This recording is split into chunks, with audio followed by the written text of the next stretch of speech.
Hi, this is Robert Duncan McNeill, also known as Tom Paris from Star Trek Voyager, and you are listening to the Sci-Fi Sisters podcast. Enjoy.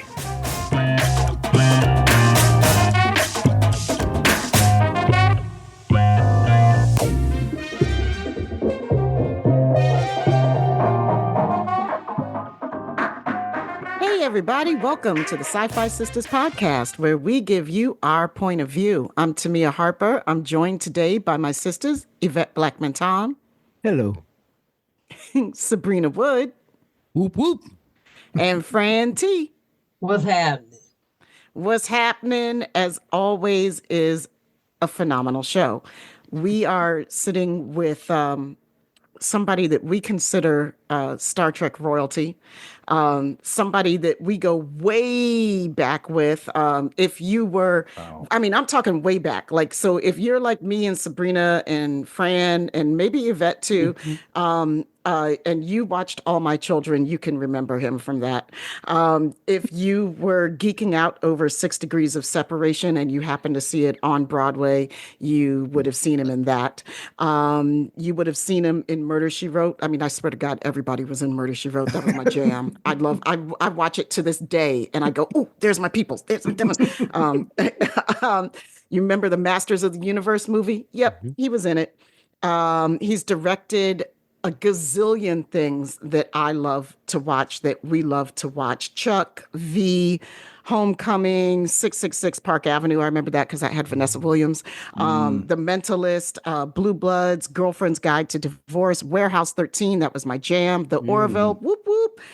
The Gifted, Resident Alien, whoop, whoop. Turner and Hooch. I mean, the list just goes on and on and on, as well as some of our most beloved Star Trek episodes, which is where he got his start directing. And more importantly than all of that, he's the co-host of the Delta Flyers podcast with Garrett Wang. We are talking about Robbie Duncan McNeill, folks, if you haven't guessed. Hi, Robbie. Hi, ladies. Hey. So good to be here. And I have to, on air, apologize that my phone alarm was in the house, but I was outside working, so I was a little late getting here. I apologize. No worries. Oh, You're it's here all now. good. I know. It's all good. It's so all good to be good. here, and it was Thank so you. fun to meet you all on the Star Trek cruise.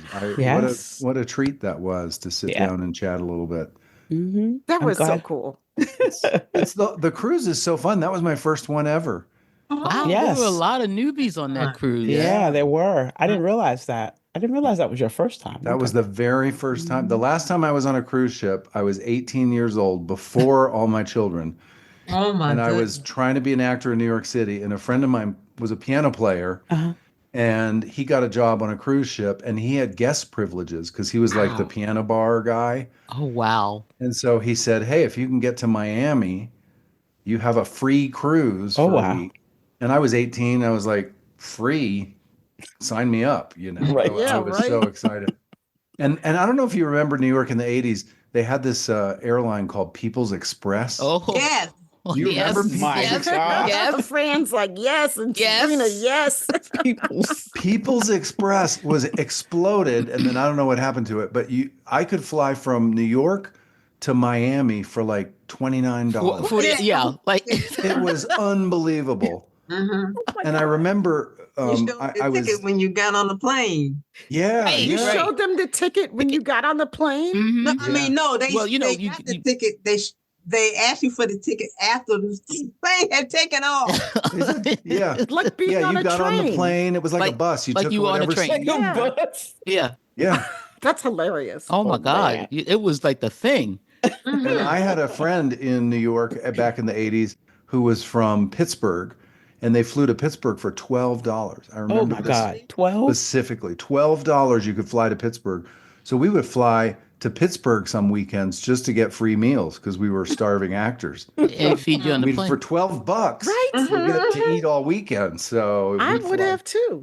Yeah, right. That's awesome. People's Wow. Express. I Loved it. I believe you. loved It it. just Pull took that y'all one out. back, didn't it? The first Yeah. time I flew to New York back in the 80s. It No was- wonder you're afraid to fly. This explains a lot now. So They- you Yeah. went to New York as a young man, I right? did. I From Georgia. graduated, yeah, from Atlanta, Georgia. I grew up in Atlanta and started doing theater in Atlanta. Started with a local children's theater, and when I was about 13 or yeah, about 13 or so. And we had moved a lot before that. So I was born in North Carolina. We moved to DC, then Philly, then back to Gaithersburg, Maryland, and Wow. then down to Atlanta by the time I was 12 or so. Wow. Wow. And so we'd moved a lot and a bunch of moves in North Carolina till we left the state. But so when I got to Atlanta, and I was 12, I think, when we moved there, my mom signed my sister up for like tap and ballet classes that the little, 3-year-olds, 4-year-old kids would take. And she came home from signing her up and she said, they've got a flyer for this theater company. It's all kids. They're doing The Wizard of Oz and they need munchkins. And that'd be a great way for you to meet kids because we've been moving, so you don't know anybody. Oh, yeah. Mhm. So I was like, okay, sure, I'll try it out. And then the day came for the audition, and I was like, nope, Oh my I don't want to do gosh. it. Don't want to go. And my mom said, I made you an appointment. You made a commitment to go to this audition. You don't have to do the play, but you signed up, and they've got an appointment time for you, so you need to go. So she sort of pushed me a little bit, but in a good way. I've always remembered that lesson. Yeah. And That's a great way to teach responsibility, Mom. That's Yeah. awesome. yeah. And if she hadn't done it, I would not have been an actor for sure, because it was not on my radar. I had no interest in like performing, to be honest. I wanted to meet a bunch of kids. Yeah. Right. I'm just going to make friends. Yeah, I just want to meet people. And then I sort of accidentally really enjoyed it. So yeah, that's okay. Like, who knew? Who knew, right? She must have been You so really enjoyed it. happy I think she that was it very, turned out like that. Like, what Yeah. a thing that she just saw the flyer. Like, oh, my son would be like, maybe he'll meet some friends. yeah. It was all about munchkins. Oh, there'll be 100 kids in this place. Definitely got to make one friend at least. Yeah, exactly. Exactly. That's so That's cute. that's moms. That's all they think Yeah. about. Yeah, Making their that's right. kids happy. Let's see what we can do for Johnny That's or right. Robbie at this point. Yeah. Yeah. So what was it like going from Atlanta and then you go to Juilliard? Yeah, I went to New York. So I through high school did a lot of theater, and then I was supposed to go to college. I was supposed to go to Hofstra University. Uh-oh. Yeah, in Long Island. I applied to that. Did you? Just kidding. I got in. I really wanted to go to NYU, but I couldn't afford NYU. No. And Hofstra Wow. had given me Hofstra gave me a bit of basically a scholarship to go there in theater. And at the last minute, I told my mom, I'm going to defer for a year, and I want to go to New York and just see, because I want to be in the city. I didn't want to be on Long Island. Right. College, Oh. I wanted to be around the theater, and I said, and she cried. She was very sad about that because she didn't think that was a smart move, but I did. I deferred for a year, went to New York, and ended up doing I got 3 or 4 jobs that first year. Right? Wow. My very first audition I got, which was a tour, a very small non-equity, non-union tour of the Fantastics musical. Oh, wow. Wow. I did that for about 3-4 months and did a workshop of a new musical. I did a lot of musicals back then. And did a workshop of a musical that eventually went to Broadway, but not for many years. And I did I did dinner theater that year. I got boy. work. And so I said to my mom, I think I'm not going to go to college. I think I'm going to keep doing this. And by then I'd gotten a commercial, I think, that Oh, wow. near the end of the first year. So I was like, I'm kind of getting work. I'm getting by. New York was cheap back in the 80s. I think my rent was like $250. Look, Yvette said, What? wait a minute. It was cheap. Well, I didn't know. I wasn't paying rent in the 80s. So. There you go. There I you think go. in What the do I early, know? this was the early 80s, 82 when I moved there, and I shared an apartment with 2 other guys, and we each paid $250 a month. That was it. Wow. So I could make $250 a month. And then I worked in restaurants. I used to be able to get food at the restaurants and bring it home, leftovers and stuff. So yeah, I kind of, I got by for that year. And then my mom also was very sick. She had cancer. Gosh. When I left home, I think she knew about it before I left, but she didn't tell me till I'd gotten a couple months into New York. And So I stayed in New York. She came up that next year and had her only trip to New York, and I took her to see Little Shop of Horrors, which is a big hit. Love that. And yeah, she loved that it. show. My little sister came, and then she passed away that next year. And she was very young. She was 39 years old, breast Wow. cancer. Oh, So, gosh. yeah. Oh So my God. get your checkups, everybody. Yes. Oh yeah. Yeah. Definitely. But Wow. yeah, so when she passed away that next year, I was like, I was working, but I wasn't. I was only doing musicals. That's it. I couldn't get an audition for anything else. And I thought, well, the one thing that'll get me out of the musical rut is going to a fancy school. So I auditioned for Juilliard, Yale, and a school called ACT, American Conservatory Theater in San Francisco, which at the time was, I would say, equivalent to Juilliard or Yale's drama school. They were the top three, I think, drama schools in the country at the time. And I got into ACT and I got into Juilliard. I didn't get into Yale, but I decided to go back to school. So I'd been working for 2 years and then went back to go to school. And I only lasted a year and a half because then I got the soap opera, and that's what started all the TV stuff. And yeah. You got all my children? Yes, I got all my children. Charlie and Julie. Wow. Oh my God. You don't know what you put us through. Charlie and Steve. Yes. I know. Those were some fun Oh, times. the blood transfusion, and they had to find out. You were The all like, soaps, daytime soaps are amazing. They Oh my are. God, they they are are. absolutely They amazing. they were so cool. The one That thing, was- one of my favorite things that happened when I was on All My Children, the Mets won the World Series. What Yep. was that? 86. 86. Yep. And a bunch of the Mets wives were fans of All My Children. And so Mm-hmm. we got invited to like these World Series parties. Wow. Oh my gosh. Man. Oh, Me wow. and Michael Knight and Darnell Williams. And Wow. Angie and Jesse. Angie my and God. Jesse. Oh, Darnell. He was, yeah. Wow. And Take us back. Jesse. Take us back. All right. I was like, oh my children, man. in heaven. Like the Mets won the World Series. I'm in New York City doing a TV show every day, and I'm going to, celebrate with the Mets. It was unbelievable. In the 80s at that. In the 80s. In the yeah. 80s. Yeah. That's right. So much fun. The 80s were fun as hell. Like, I don't They care how were. old you were in the 80s. Like, it was fun The for music every was age cool. group. Yes. Everybody's having Right. a good time. Yeah. It was a Yeah. good 'Cause I time. was I kind of don't remember the 80s. Oh. That's all you need to know right Yeah, there. there's the 80s for you. After the 70s and most of the 80s. It's a little fuzzy for a few of us. Little I don't, but I take all my children Yep. every day, all my children, all the ABC ones, Yeah. Yeah. and I could look at them on the weekends because, I could go through the commercials, and Yep. Yep. I had company, not another person, but I had company while I was looking at these soap operas. That's funny. I think everybody did that. Everybody. I was Everybody working, taped yeah. them. Yeah. We were working, They all you taped tape them. it. They watch them on the Mhm. weekends. Yeah. And you were yelling Yeah, at people, but- don't tell me what but- happened. Don't tell me what happened. My mother will always say that. Don't tell me what happened. 'Cause that was her soap. That's the only soap she liked was All My Children. It Yep. was a Oh, good Charlie show. needs a It was blood a good one. It was like transfusion. it was the only soap that I would mess with, but it was I was a little bit later. But I mean, all my children had it though. It did. The rest of them, like I was like, Yeah. All my children know- had something special, especially in the 80s. Yeah, and it was Yeah. young because All My Children wasn't as old as the Oh, rest no. of them. We remember that I coming on. Came around That in the started. 70s. Yeah. Yeah.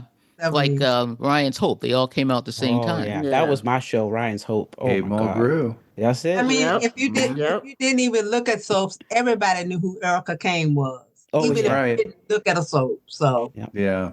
Erica Kane. She was something else. I boy. mean, Susan Lucci, Listen, that Lucci. broad, she Charlie- was Charlie- amazing. Charlie knew Erica. Epic. Charlie knew Erica. He sure did. Ooh, I have never gone this far back. Why the That's whole funny. show is coming back? This is too funny. Really. Oh my God. Stop it. But Please stop I it. would bet that like working on the soaps though is like amazing training, like brain training. You guys have to turn those shows around so Yeah. fast. I mean, Yeah. it's Yeah, crazy. we shot the old fashioned way on All My Children, which was kind of modeled after the live versions of the soaps they used to do. Yeah. So back when soaps were live in the 60s and 70s, they would rehearse in the morning, and then when their time slot came, they turned on the cameras and you were live. I Jeez. can't even And you went through imagine. it like a play, you know what I mean? Yeah. They had teleprompters, so they had Right, the right. lines on teleprompters, which I admit I use now and then. Mm-hmm. But we still shot on All My Children. We shot that old-fashioned way, like a live show, but we didn't have to do it live, obviously. Okay. Okay. But what we did is we got in, usually rehearsal started, I think at 7 a.m. in a rehearsal hall, which is the old-fashioned way. You'd be in a rehearsal hall and they'd move some chairs around and you'd rehearse your scene. They'd call you for rehearsal, and sometimes you'd go away for a scene and come back. And then you'd rehearse things not in order. You just rehearse the scenes however they scheduled rehearsal. Usually they'd let like some of the older actors get later calls and they'd rehearse the younger actors earlier. Oh wow. Okay. But that would happen till about 10 o'clock. And then you'd go do camera blocking, where you go down on the stage, the film stage, and all the sets were in a circle and the cameras were in the middle so that they could turn around. And we had 3 cameras going. And so we'd rehearse in the rehearsal hall. Then we go down for camera blocking 10 to 12. And then we break for lunch, 12:30, something like that. And then we come back and get in hair and makeup, and we'd start filming. And they would film in order. So if you had a scene at the very end of the episode, you were there till the end. And they would film, you'd have to treat it like a live play, because the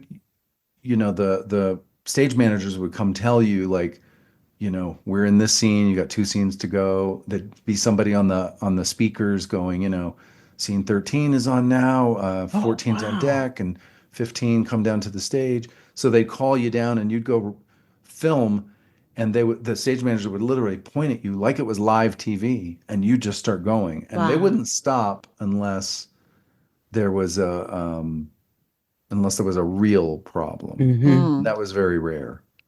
Wow. And then you'd usually shoot. Well, yeah. Actually, I take this back. We come back after lunch, hair and makeup. Then we'd start our dress rehearsal. Oh my God. Start our dress rehearsal at 2. Usually be done by 3 o'clock or so, 3:30. They do some notes, and then we do taping. You do the whole thing again. So you've gone through that episode a lot in the day. Okay. In a day. Okay. Yeah. That's a long day. It's a long day. Yeah, you come in And at then you do it 7, all over again the next day. do the same thing. And you have that night to learn your line. Like how early were you getting your material to learn your, Usually to about learn? 3 days ahead. Okay. Okay. Usually 4 days ahead. So if you were filming a script that day, you'd have the next 3 to 5 days, 3 to 5 scripts usually, three or 4 scripts. Yeah. And you didn't work every day, though. You didn't work every day. No. The way that the soaps work, they guarantee you a certain number of episodes a week. So I had 2.5, average 2.5 episodes a week. Okay. So they had me as like a half a week guy. So some weeks I'd work 4 days, but then the next week I might just work 1 day or 2. Okay. So it's sort of, Wow. yeah. That's intense. Wow. That is intense.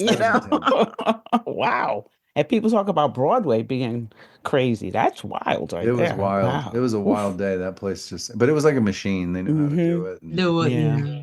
I can see that. Wow. And where were you taping? Where in New York? it was the old All My Children ABC studio. ABC at Studios, yeah. Columbus. This one is torn down now, but it was Yeah. Was that where Was the Avenue of the Americas, wasn't it on that? It wasn't on that street. No. It was up by Lincoln Center. So Yeah. Okay. it was right Was that across from Juilliard. It was where Oh, wow. Regis and right, the Kathy old Lee- Regis and Kathy Lee building, Yeah. studio. Yeah. Yeah, it was right across the street from that. I love New York. Me All that too. stuff is there. I All that cool stuff. love New York too. Oh, don't get it favorite. started. My I favorite know. place. I know. We know it's a Yeah. cool city. I mean, like, It really okay, is. I just want to, it's a totally different, I want to, there's something stuck in my head Yeah. about this cruise. Yes, it was awesome. Yes, it was. Like, I mean, so you enjoyed yourself? I did. I was so I'm this year I was producing Resident Alien, the show that I've been on for 4 or 5 Oh, years. that's Yay. Yeah. I love So- that show. I love it. It's so fun. So It we is. just finished a few weeks ago. But I was in the middle of production when the cruise dates happened. Oh boy. And the cruise had reached out to me a year ago and asked me if I would do it. And I told them yes. And then my show got picked up and I didn't expect it to get picked up. Mm. So suddenly I had a conflict. So I called the cruise people. I said, I really want to do the cruise. Would you be okay with half the week instead of the whole week? And then if you're okay with that, I'll go ask the studio if I can have 3 days off or 3 days off to go Monday, Tuesday, Wednesday off. So I can go do the cruise and then fly back from Cancun in the middle of the week. So that's what I did. I went down Saturday night and was back at work Thursday morning. So Wow. Mm. yeah, I was directing the morning after we were in Cancun. I was down on the set. It was surreal. Oh my God. It was I so did- good to have you, though. It was. fun. Yeah, it really was, especially because it was Voyager's cruise. Yeah. and to Yes. have because you had the crew. I mean, They you had all the showed bridge. up. Yeah, Yeah, we had showed everybody up. except Yeah. for Beltran. We That didn't was have it. Chakotay. Yeah, Yep. that was it. Yeah. Kate and I missed each other because she came on Wednesday. Oh, right. Yeah, Mhm. yeah, the day that's that I right. flew That's out in right. the morning, That's right. so I didn't get to see her. That's right. Oh wow. But Yeah, yeah, it was was- so fun. it was so good. Well, we So were, good. the fans were delighted that Mhm. you were there, Oh. like really excited that you were on the cruise this year. Oh, Like thank people, like, I mean, I've been around like people literally saying like, we got to get Robbie on the cruise. When is Robbie going to be on the cruise? I've Like you never hear done it it. every The year. first time. Yeah. Yeah. And also, like, Bob Picardo and Garrett and everybody has Mhm. told me that the cruise is so much fun. And Because I've they just- have a good time. they have a They do. really good Oh, time. really? They have a good time. But the thing I love about it is there's a lot of the things you would experience at a convention, the panels and things like that. But then there's this other stuff, like I got to do a trivia night that I hosted, or I got to sit with just me and Connor, which we've Yeah. never sat down and just talk, and Yeah. he did his hot seat thing. Or Bob did an opera. Oh Yeah. Delancey did a theater piece. Yes. Yeah. Nana directed that episode from the original series. That was Those things are hilarious. great. Yes. Oh my god! Oh, great. So fun. Love Yeah. them. Yeah. Hmm. Yeah. So fun. And So Tim got to play his music. Tim got to play his music, Mm-hmm. and we did Family Feud with Jerry and Tim. I mean, just the things were it's I don't know how you guys do it. I was exhausted. I mean, it was energizing and exhausting. Yeah. Like, You know what it is? That first year, you're Yeah. exhausted because you want to do all the things. But Yeah. this was our fourth year. oh, So now, it's like, yeah, not this time. sure. Maybe I'll go next year. Yeah. Yeah. I've seen that already. No, I'm good.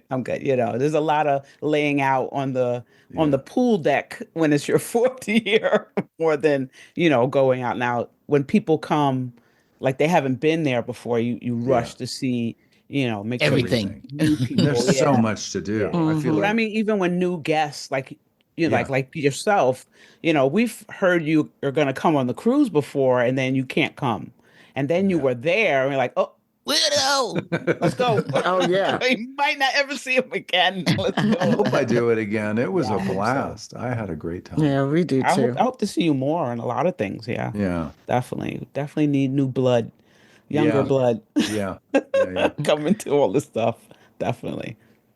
Yeah. So, okay, thank you for indulging me in the cruise moment because I always have to have a cruise moment with folks who we were on the cruise with because I do believe it is such a unique Yeah. experience in our world, and Yeah. amongst I don't know any other franchise that has this type of experience. And then, we were talking with Brandon Braga last week. Was it last week or week before last? Last week. And we were just talking about how the interactive nature of this fandom, this franchise, and how unique and special and beautiful it is. And I feel like the cruise really epitomizes that, It does. I've been to 1,000 conventions, but I would rank the cruise well above any of them. The best of them I've been to. Yeah. Because there's something about there's so much to do, and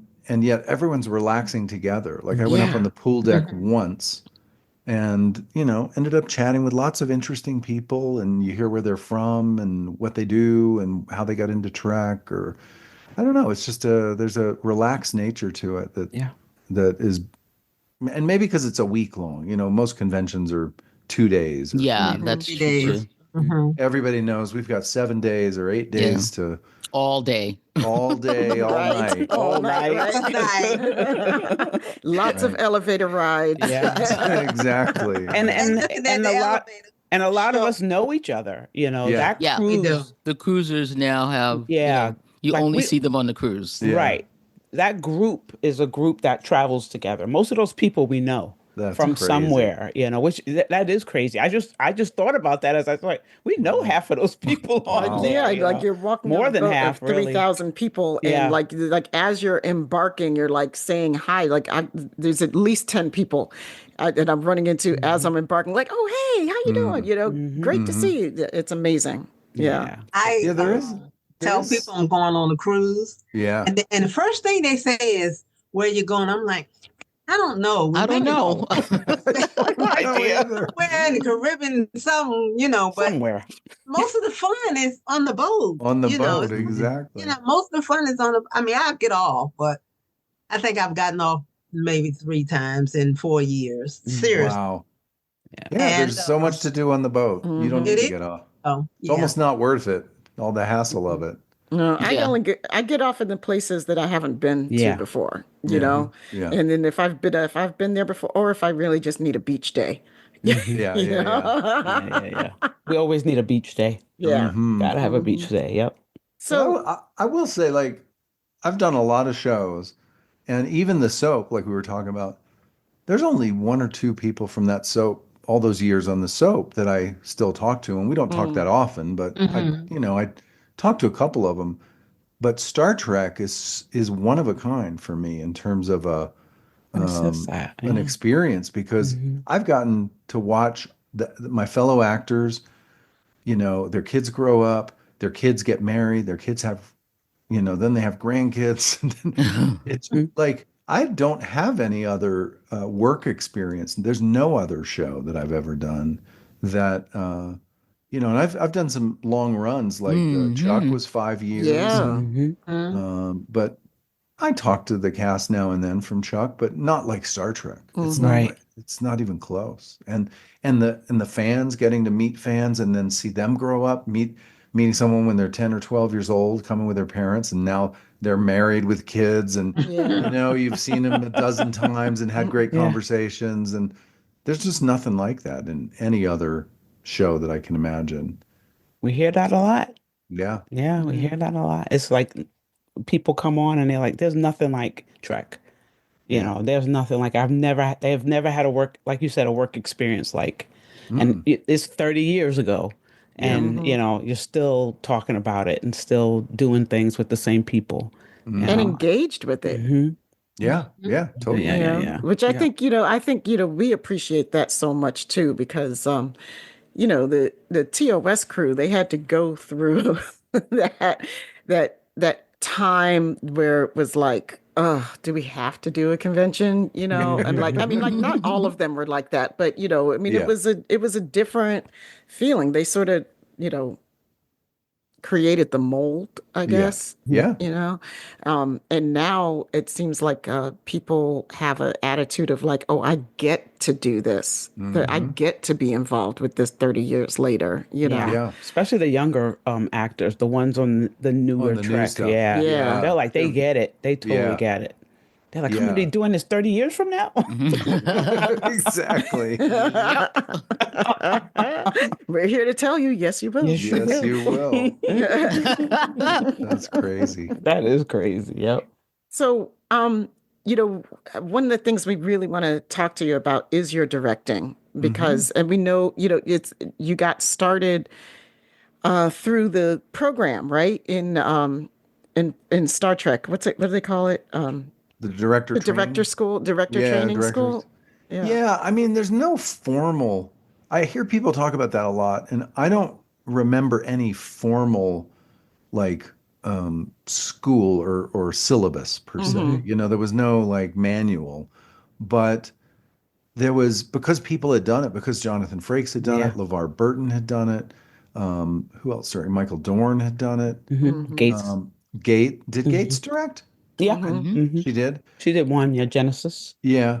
So, yeah, some of the actors had done it. And so I think as a company, they kind of knew, well, if you want to learn about directing, you need to do this, this, and this. You need to sit with the editors. You need to come to production meetings. You need to sit in on casting. You need to sit in on screenings with Rick Berman, so that you know what he likes and what he doesn't like. And, the note screenings and things of episodes.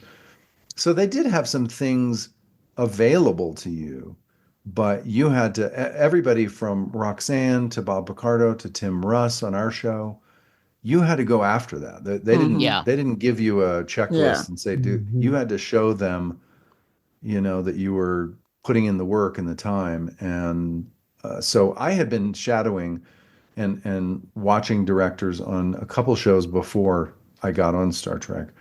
So literally the first day of filming the pilot, Rick Berman happened to be on set, which he was never on set, but he was there at the end of the first day.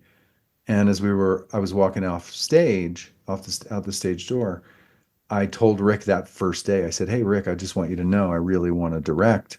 And he sort of laughed and he said, yeah, we'll see in a few years. Let's just get the pilot done. It's day one. Day one, buddy. Pace yourself. You sound like a Met fan now. Exactly. But I was like, no, I've been on shows where they say maybe in season 2 or 3, and we don't go that long. And so I want to direct this year if I can. I've been studying. I've been shadowing. I'm ready to do it. And he said, well, this isn't like those other shows. You're going to be here a long time. So, and that was kind of it, that first conversation. And then I just started asking, hey, what can I do? Well, no one else on my show on Voyager was vocal about directing until probably season 2. Others started saying, hey, I might want to do this. But I was kind of the only one that first season. But I was in the screenings with Rick. I was going to dailies in my uniform. I'd jump in a golf cart and go to watch dailies, which she used to do. I'd sit with editors just anytime I could. If I got wrapped out early and it was still daylight out, I'd go over to the editing building and talk to the editors. I'd go to production meetings. So yeah, I was very aggressive that first year. And I think because of that, I got an episode in season 2. We shot it in season 2, but it aired in season 3. They shortened our season for some reason. They aired the number of aired episodes. But it was an episode that Frakes was supposed to direct, and he had to back out to go start prepping for First Contact. Okay. Oh. So Rick called me at home because I'd been, for all first season, kept it up season 2, and he's like, well, you've been showing up. I've seen you working hard. Do you think you're ready? And I said, absolutely. And so, yeah, I got that. Sacred Ground was the episode. That was my first one. Oh, wow. Yeah. Okay. And then I think was a great episode. that was at the end of season 2. We filmed at the end of season 2. I think it aired early season 3. But once I got that episode, I think the other people in the cast were like, wait, he did it. Like, and so we came back. Les Landau was directing, I think, the first episode of the next season. I think it was Les. And there were like 6 people around the monitor shadowing. It was Tim and Bob and Roxanne. Andy Robinson was there. Oh my God. I remember Les being like, oh my God, look what you started. Damn Skippy. I So know. you had your sights set on directing Yeah, I was going to ask that. before Voyager. Before, yeah. Mm-hmm. Wow. When did you get that bug? How did that coming from acting? How did you get that bug? Well, I think it started because when I was still in Atlanta, when I was still in high school, that little dance studio where my mom took me to do The Wizard of Oz, they had a drama class for kids there when I first started. But a few years later, they didn't have a drama teacher, and so the lady that owned the studio, she came up to me. I was only 15 or 16, I think, and she said, "Hey, would you be interested in teaching the kids drama? Because we don't have a drama teacher this year at the studio." And I was like, "Sure, yeah." I That's don't so know how to cool. do it. I'll just copy what I learned in the other drama classes. Right. And That's what most people do. yeah. So I became a drama teacher there for the last 2 years of high school. My junior and senior year of high school, I was teaching kids that were, I don't know, as young as maybe 8 or 9 years old. So I had a young kids class and an older kid, like an adolescent age class. And I think that teaching drama made me get organized and made me learn how to put my thoughts and critiques and things like that concise, especially for kids. And I was a kid myself, but I think I always had that experience in the back of my mind. Like I enjoyed that. I really liked helping to mold a performance or make a scene better, or I just enjoyed, teaching the kids drama, even though I was 16 years old. But yeah, so I think I always had that in the back of my mind and started thinking about it as I started doing TV shows, because what I learned as an actor in television is it's hard to sustain a career over a long time. Mm-hmm. I Yeah. saw actors, older actors, character actors that I knew from Broadway shows and things like that, and they get a guest star on a episode, and they would be thrilled. They're like, "Oh, I haven't done a TV show in 3 years." But they're great Broadway actors, but it's hard. Yeah, it's hard to be an actor. It just is. And I had a few different experiences where I went through some periods of unemployment. And also as an actor, I saw these TV directors coming in who didn't know how to talk to actors very well. They knew how to set up shots. Yeah. They never gave me a note. They wouldn't ever say, what do you think your character's trying to do here? They never get into that. The kind of conversations that actors will have with each other. Right. If you're in acting class, the teacher will try to draw out something better from you. So I thought, well, these guys have great TV directing careers, and they seem to just go from show to show to show, whereas the actors have these big stretches in between. So I was like, maybe I should direct. It'd be a little more reliable. And Your I mother would enjoy be it. so proud. So anyway, Yes. yeah, it was a combination of all that. I just thought, yeah. I think it's a more sustainable career for me. I enjoyed acting, sort of. I really love doing theater. I never loved doing television and film stuff. I was always distracted by the cameras and the lighting, and I was like, what are they doing? That would be you, Sabrina. He's a born director. Yeah, definitely a born director. A little cinnamon cinephile. Well, Fran, I know you wanted to talk about Resident Alien. No, my observation of that is, for me, most of the time, science fiction and comedy is kind of hard to meld together successfully. Okay. But that show does it. Yeah. It just does it because I like both. I like comedy and I like sci-fi. Yeah. And it's just, that guy, I love the guy. I can't think of his name, but Alan anyway. Tudyk. Yeah. Thank you. Alan Tudyk. I can't say his last name because I read it, but thank you. He's got a dirty joke about his last name, but I won't say that here. But it's just that I love. Thank you for the show, because the sci-fi and the comedy together. Because I think people thought that the Orville was going to be more. I did too. I directed a couple of them, and I came on. I thought Seth was going to go for comedy. He didn't. He wanted to go for TNG. Yeah. He wanted good stories. That's all he wanted, and he did it. And he did it. So it, so thank you for the comedy and the acting and the producing and the directing. It's just a great, flat out funny show. It's a really funny show. Chris Sheridan. And that little boy, okay, I'm not going to get deep into it, but the little boy knows who the hell he is, and nobody, of course, she's like a little scientist that nobody believes in the beginning of the, and it's like, oh my gosh, this is so cute. I love it.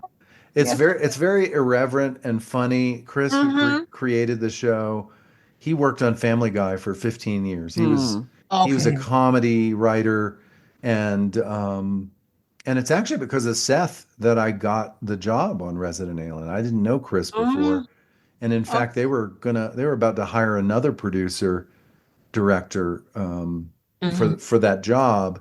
And then I guess that producer had young kids and they were kind of stuck on the relocation and shooting in Vancouver. And that's when Seth called Chris and said, "Hey, if you need a producing director, you should hire Robbie McNeill because he's awesome." And that's that. If Seth hadn't called Chris, I don't think I'd have this job. So wow. Oh, you said a producing director? Yeah. So I mostly produce on Resident Alien. I directed 2 episodes this year, but mostly I produced all of them. Okay. So as a producing director, you're kind of a little bit of everything. You're that position typically is kind of the right hand of the creator of the show, the boss. You're kind of the right hand of that person to try to figure out how to make the stories they're writing, because sometimes they'll write a script and it's unproducible because we don't have the money, or there's too many scenes at night and we have curfews and all these production things that maybe the writers aren't thinking about. They're just trying to write the best story. And then when I look at the script, I kind of go, okay, well, let me break this down into sets and locate. Let me figure out, there's too much night work, too many locations. What if we move this park scene into the bar? And what if you put that mountaintop scene on Harry's back porch, and we can kind of move things around, and so that's the producing part that I do. Or this year we had a couple of, on Resident Alien, a couple of really big sequences that when they were writing it, I remember talking to Chris about it, and he was like, I don't think we can do this, and we probably should. I was like, no, write it. I think there's a way to do it. And so I started planning well in advance, talking to locations departments, and one of them had to do with an indigenous powwow. So they wrote a whole sequence at a powwow, and for us to produce a powwow from scratch and bring in real indigenous drummers and dancers and all of that, and the costumes, we just couldn't afford to do it. We couldn't have done it, and we couldn't have done it properly. So I reached out to some of the indigenous community in Vancouver for that, for example, and found a tribe that was having a powwow during our production time.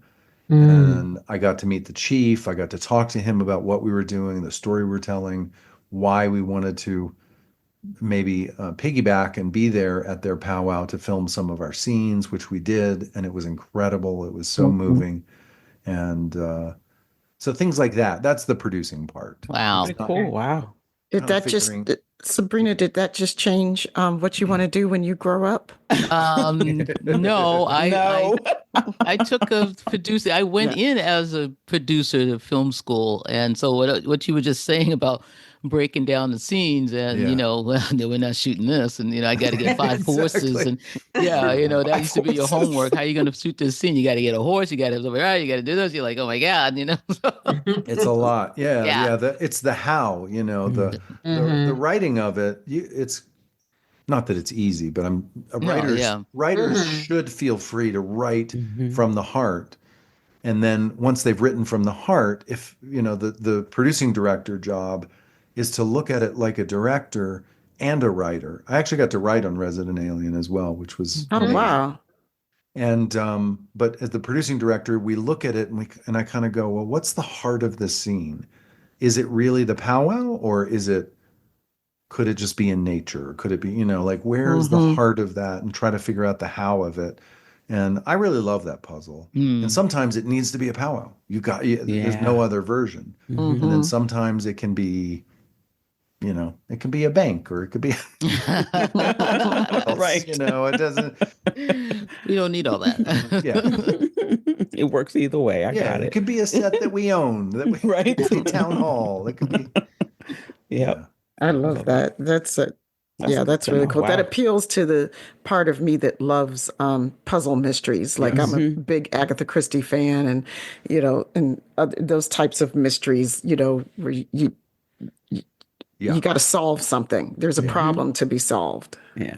Yeah, I love that too. It's That definitely sounds- a puzzle. It's a puzzle, and you're trying, and a lot of it is for the producing director job. A lot of it is experience. It's having done it enough that you kind of go, oh, I know how hard that kind of scene will be. That's going to take 5-6 hours just to do that one scene. But I've done that kind of the next scene before a million times. That'll take half an hour. I can do that quick.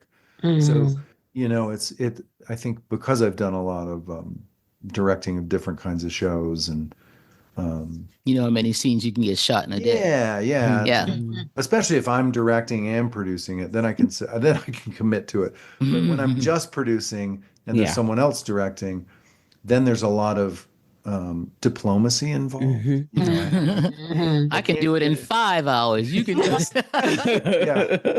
Yeah. Sometimes there's a negotiation. They may see it differently, and I have to say, well, I think if we did it a little different, if there's an easier way, maybe we could do it in the time allotted. So, yeah, there's a lot of diplomacy involved. Well, we're starting to run down on time, so I've got to get to some really important, pressing, questions here. Because you've been, as a co-host of the Delta Flyers, you guys were you watched Voyager all the way through, right? We did. We watched, every 7 episode. seasons, every one of them. You and those damn lizard babies, salamander Even babies. even Threshold. Yeah. Threshold is a good Threshold is a good episode. Thank you. Until we saw the salamander. Until the end, it is a good episode. Yeah. Exactly. Just don't watch the last 5 It just minutes. went off the Exactly. rails It just at the like end. I remember watching that the So first good. time, like when it first aired, and I was like, huh? Yeah. what just happened? I remember that feeling when I read it. I'm but sure. I'm sure. That was Brandon too. That was all. Oh history. yeah, we know. We talked to He him about admitted it. it. He admitted it. He said, "I wrote every word." Yeah. So proud of himself. But oh my and God. now you guys have moved on to DS9, right?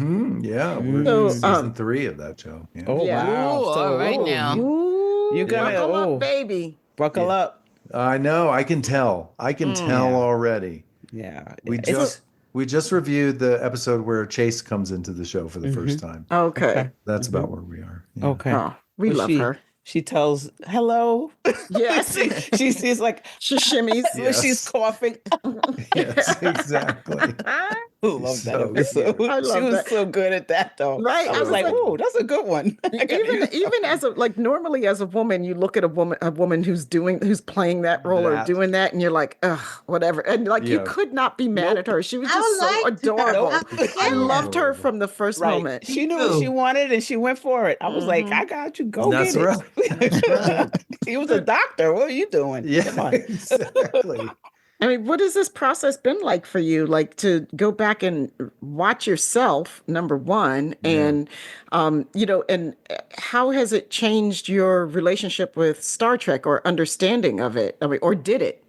It did. It did pretty profoundly. I'll admit. I hate to admit this, but when we were making the show, I had 3 young kids, And so if I wasn't working, I was trying to be involved as a dad. And it was just, after the first year or year and a half, I didn't really watch a lot of episodes unless it was something that I felt if I directed it, I would watch it.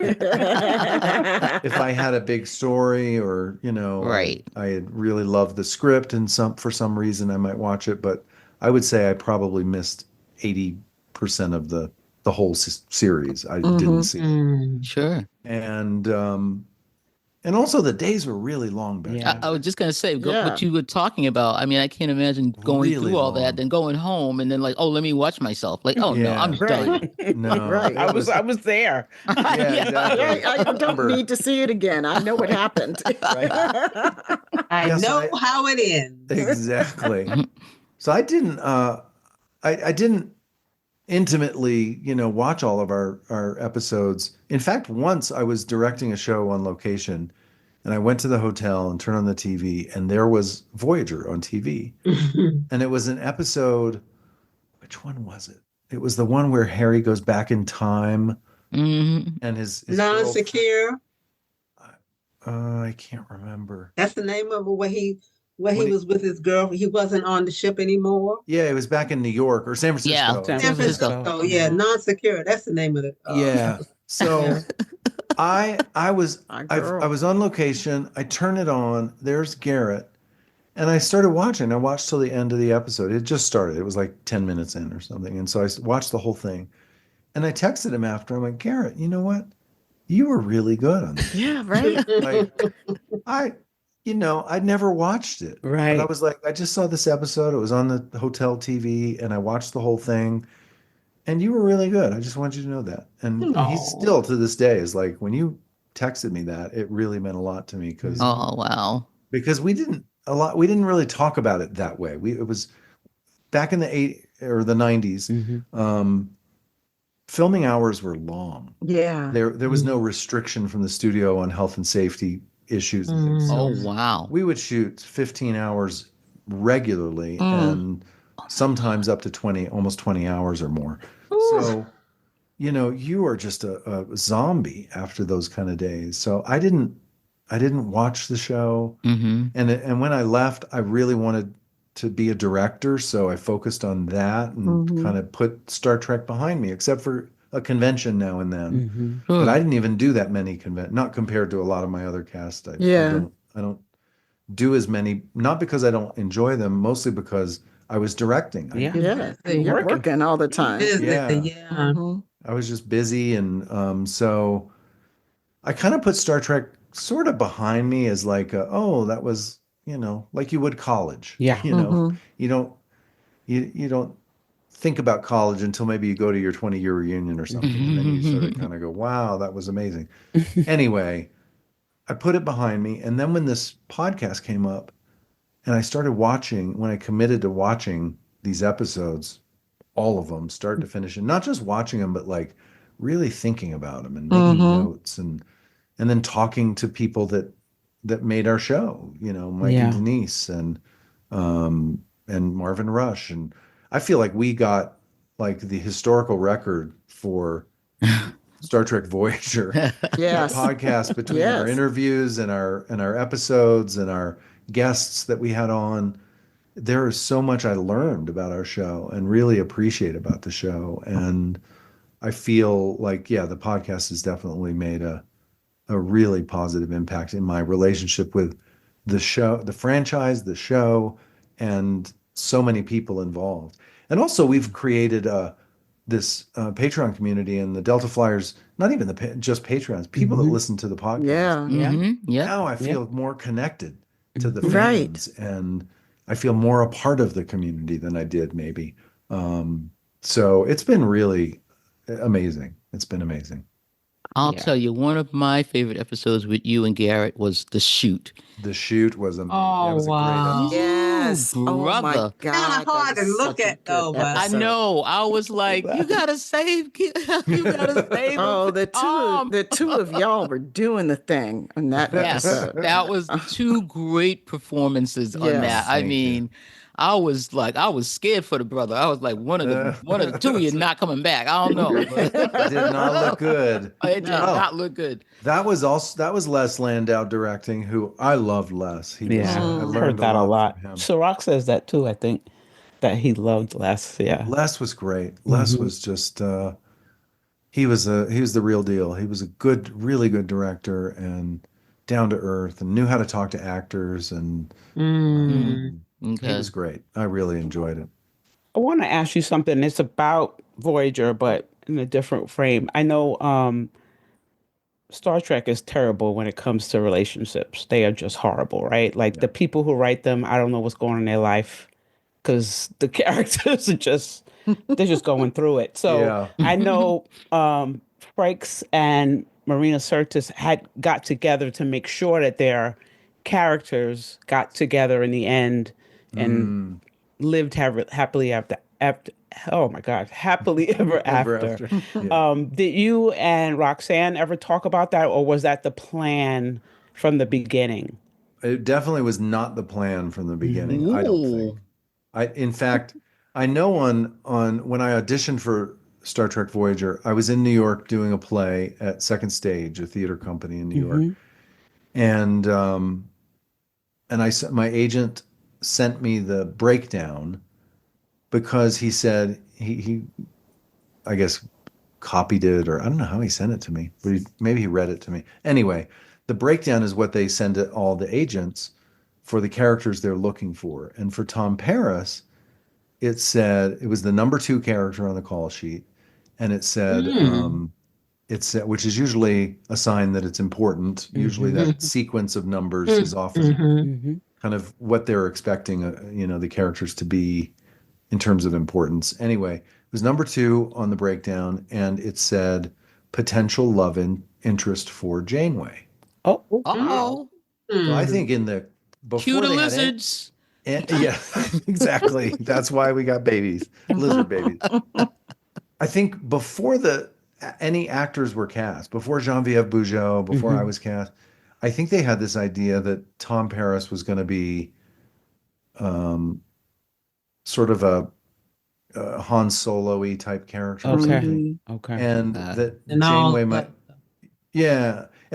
might be younger, and that they might be equal in age or something. Yeah. But I think once they cast me, and then they cast ultimately Kate, I think that whatever that idea was that they maybe had before, they abandoned that.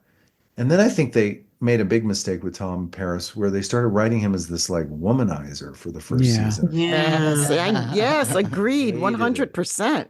I hated it. I told them I hated it. And they're like, well, we had Riker and Kirk was like that, and we need some, that. I was like, no, nobody's going to like this guy. It's not good. And so by the end of season 1, they started backing off that a little bit. And I think they thought maybe Tom and Kes would get together at one point. Yeah, you could see that happening. Yeah. Which was also gross. Which is gross. I hate that too. It was bad enough with Neelix. Yeah. They had Tom as like the rebel without a cause. Yeah.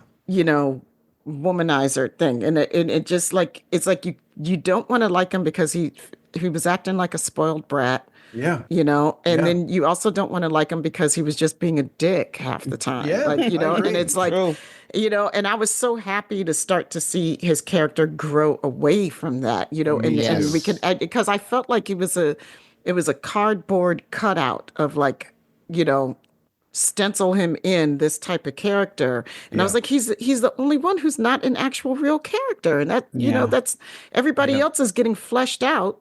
And poor Tom is just there like, they just kept repeating the same kind of bits with him. What to do. Yeah. And I'll be honest, but like I told you, I started talking about directing on day 1 of our pilot.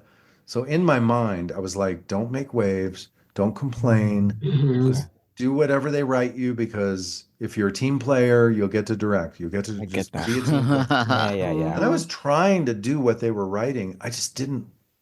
I would, in the nicest way I could, say, hey, I don't think this, kind of angry womanizer sarcastic all the time. I don't like it. Like, I don't think the audience is, I said that by the end of season 1 for sure. And yeah, so the Tom and B'Elanna thing, I think, evolved naturally. I think they saw, oh, what if we put these two strong personalities together? Yeah. That'll be interesting. Like, so they sort of toyed with it with us on some missions together, or just having some scenes, and I think they liked, like, she didn't put up with his shit. Yeah, right. It was great chemistry. It was good chemistry. Very much so. Yeah. And for the first time, it looked like Tom was like, oh, somebody like they're somebody who can Call them out. call me out, and like isn't scared, isn't put off by my facade. Yeah. Yeah. And could kill me and break my, could kill me. Break my nose and put it in my brain. Yeah. That does it too. Yeah. Whatever works, right? But I always wanted to ask you about that, because I always want to ask about that, because the relationships, they're just so dysfunctional in Star Trek, and I get that because, you're trying to make a good story and everything, but I just love that, there are those good, strong relationships that endure, and definitely B'Elanna and Tom. Yeah. Tom leveled up. Yeah. Tom leveled up. Yeah, he did. Yeah. I think because it sort of was not in the plan, the writer's plan, and because it developed naturally for the writing and for us as actors, I think Roxanne and I were able to build over time great chemistry and a great history with the two characters of I really love that Good part. job. I tell you, the episode that really made me like sealed the deal with Tom and my love for Tom is Fran, I'm going to need your help, or Sabrina. I know the one where B'Elanna tries to change the genetically alter the baby's DNA because she doesn't want it to have any Klingon traits. I mean, that was such a good episode. That is a deep episode. That's one of my favorite. That's one of my favorite Star Trek episodes. Period. I like the older I get, the more I love it. Every time I watch it over again, it's deeper and deeper. And we've talked about it on the show, like why it resonates so much with a lot of us, because especially like being people who are coming from, victims of colonization, everything you are is supposed to be bad and ugly and wrong and, self-hate, and what sealed it for me with Tom, though, was like, and this is before we had the term about allyship or anything, was Tom was the ally. Tom was the man in there with her, like baby, like saying all the right things. Like they wrote that part really well. And you portrayed it really well. Like, it's like, I got you. I got your back. I understand. I can't presume to understand what you're going through. But at the same time, baby, like, Yeah, you tell me what you need and I'm here for you. Right. Yeah. It was beautifully done. Yes. I mean, did you, when you were doing that role, did it have any type of impact on you when you read that particular script? I think it did. I mean, I grew up in the South, and there's a history there. Right? And so Don't we know. So racial issues and bias and prejudice and all of that was very familiar to me. And so I think in that storyline, I liked the way they wrote Tom. I could get behind the way they wrote Tom. And I think it's a great observation, like before we had the term ally or whatever. To me, the best way to be an ally is to shut up and listen. Shut up and listen. You know what I mean? And that's what Tom did with B'Elanna, I think, in a good way. Yes. And so, it was maybe I don't know. It was good. It was good. Yeah. I mean, he was her partner, and I love that part. I love that he wanted her to know, I'm here for you, but they were partners in their relationship. Yeah. He wasn't trying to save her. He was just, he knew she had stuff to get through, but I need you to talk to me, and that's the part I love, that he was like, I'm here, we're going to do this together. Yep. And because I think everybody here understands that self-hate. And I mean, I don't, to have the ability to go in and change the things that you think people hate you for that's something else. That's some kind of power, and I don't know if we would say no to that. You're like, oh, I can get this job if I lighten my skin a little more, that kind of thing. Straighten my hair a little more, Right. So every time I see that, I think so many things go through my head. It's more than that episode. There's so much, and that I watched the episode when it first came on, and like Tamia said, as you get older, it just makes, I don't know if it makes more sense, but it definitely pops more. You're like, oh, you're like, oh, it chills a little, but it's a good one. It's a good one. Yeah. Yeah, that's the thing about Star Trek that I love, is that, and I think why it endures and why I can still go back on a podcast and look at these episodes and they're still relevant, is because it's morality issues. It's timeless kind of morality questions, philosophical questions that we all have to deal with. Tuvix, Janeway having to do with Tuvix. My God. Right? Like, that's a deep, deep question. Yes. It is. Oh my gosh. It's still a deep question. I mean, we're still arguing about sure, right? Janeway did nothing wrong. That's what I feel. I get it. I mean, what was she gonna do? That's her friends. I mean, that's her best friend. Put it back. Bro, you got to go. You're nice and everything. Right. We're in the Delta Quadrant. You can't stay here. Picard would have put him in like put his consciousness in some holographic simulation or some shit. Something, yeah. Could have made another doctor or something. And another thing we about definitely got to do a Tuvix. Do a Tuvix show one day. Yeah. I think we all agree. So it's inevitable. Yeah.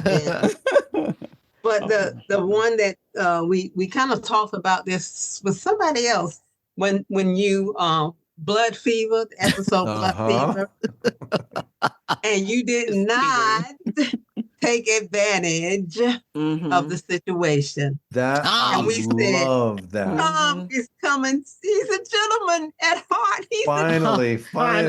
Right. Yes. All those other episodes, you were vindicated. Thank God. Thank God. Yes, you were. And we said there is a cool guy in this character somewhere. Yeah. That was the one that won me over totally, because I said Tom is my guy. He was ready to fight her. Oh my God. Yeah, I feel like Tom probably evolved. Yeah, more than any other character. Yes, we have said that. We said that a lot on this show. Yes. Yeah. Definitely had a great arc. Yeah. Like I think you had a great arc, just like Aaron had on Deep Space Nine. As you'll see, he had his arc is amazing, and I think you had also that arc. Because it didn't, like you say, they didn't know what to do with you, and I think it was the same thing with Nog. They didn't know what to do with him, and then it just organically became, the arc that it is. Right. So. It became two of the favorite characters, You were like, oh, like, tell me when you were talking to your father, what, I mean, how many times have I cried? It was like, has everybody all right? Hey, Tom is okay. I think, go ahead, Robbie.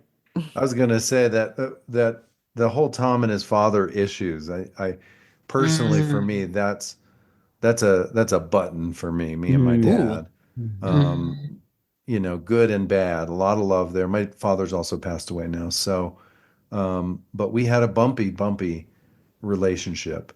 And so doing that storyline with Tom and his dad, and I even cry now, if I see a TV show or a movie or something, a father-son issue. I mean, for me, that's just a button. It just cry. I'm very moved by it. That was a tough one to play. I remember, as an actor pulling on a lot of very personal and vulnerable stuff I bet. that it made me think about and process, and so yeah, I'm glad that they added that to his story, and that that there was the growth in him to show his father, and at least the suggestion that there was some healing and a change in that relationship. So Tom is gonna fly that ship back, boy. He's gonna fly that ship back.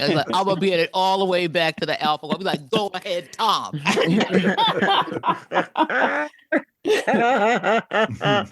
want to I'm sorry. There's one question that we have to ask before we leave, because I think this is Sabrina's question. I think we all had the question. No, Sabrina had a question about would you have preferred to play Nick Locarno instead of Tom Paris? I think that needs to be answered. It's funny. Yeah. I always, that's a great question. I always thought, they did talk about Nick Locarno. When I got the job, they talked a little about, it's not Nick, but it's a lot like Nick, a lot of similar backstory. But in my mind, I always had this general rule that Nick Locarno was somebody who looked nice on the outside, but was kind of rotten on the inside. Mm-hmm. And that Tom Paris was somebody who looked kind of rotten on the outside, but underneath it was really a good guy. Mm-hmm. And I think that worked for Tom. But when I went back and watched, I can't remember when I watched it. I think it was when I did the Lower Decks. Mm-hmm. When I did the Lower Decks thing, and they had that flashback with Will Wheaton did it. Yeah. The Academy. So good.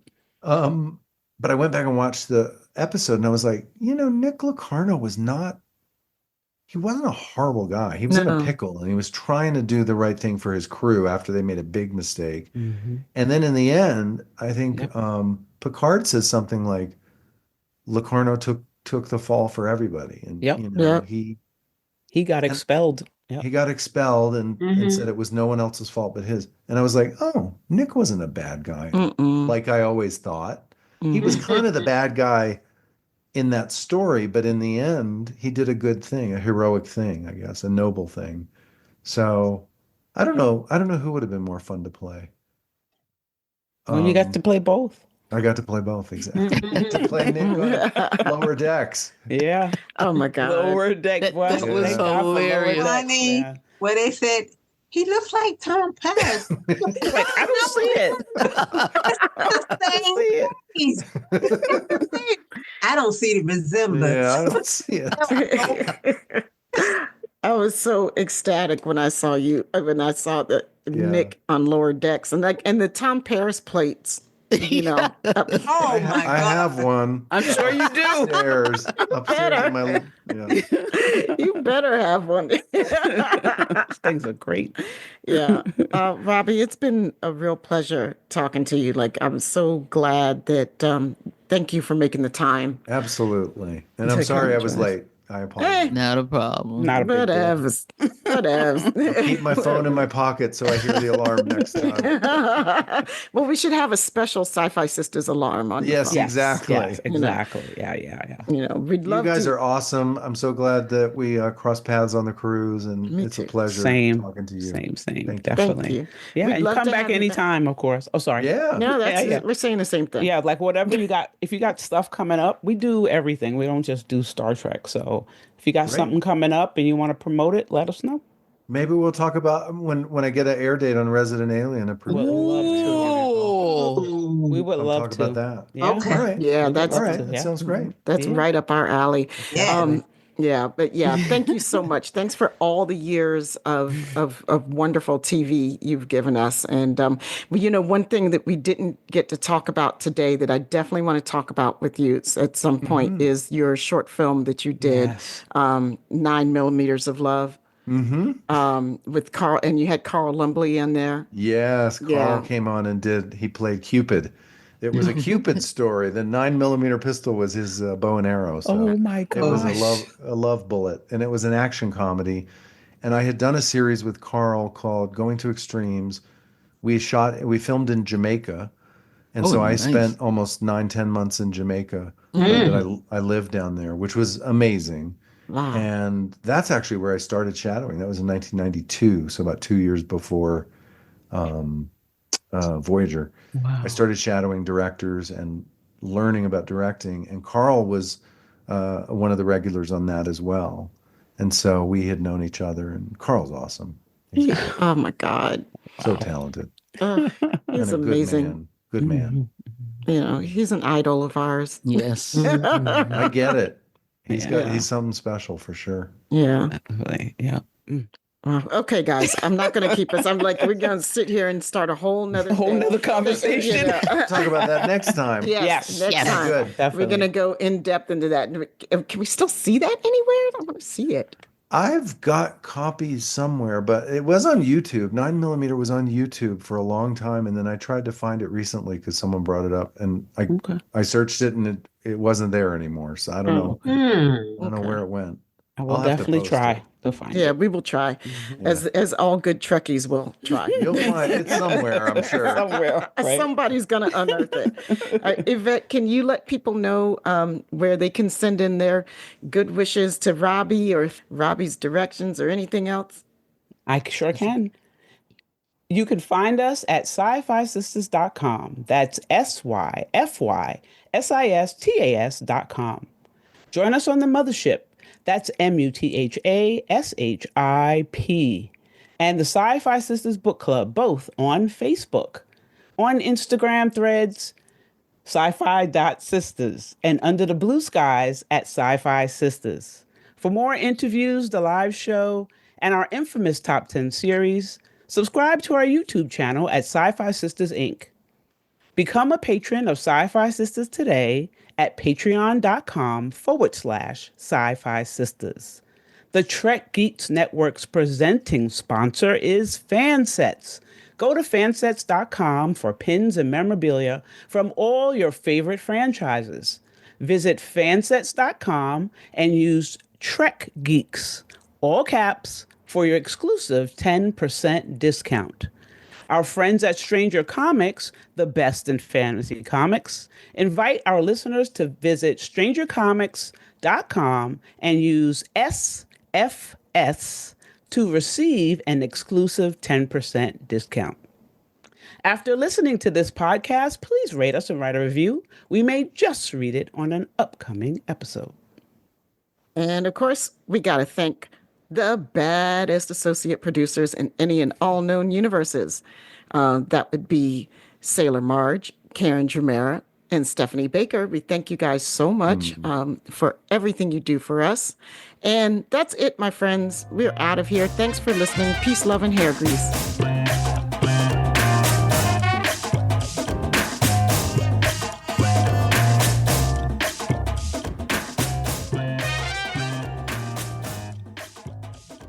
Hi, everybody. Sister Tamia here with the shorty shout-outs for this month. We'd like to thank the following patrons for your support.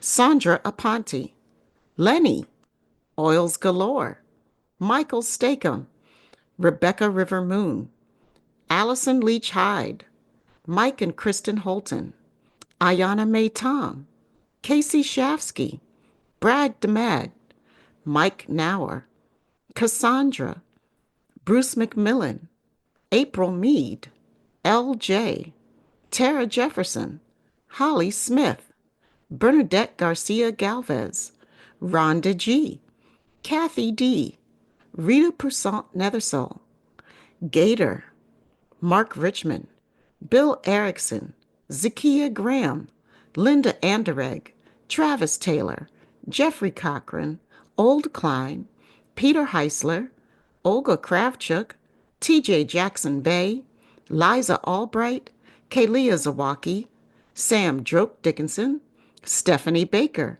Sailor Marge, Stephanie Dole, Starbase Centaur 4210 Productions, Jamal Taylor, Scott Jensen, Ann Bradley, Howard Hogan, L.M., Timothy Baum, Dave A. Gregory, Dafid Balston, Karen Dramera, Sue K., Muhammad Noor, Susan V. Gruner, and Anna Post.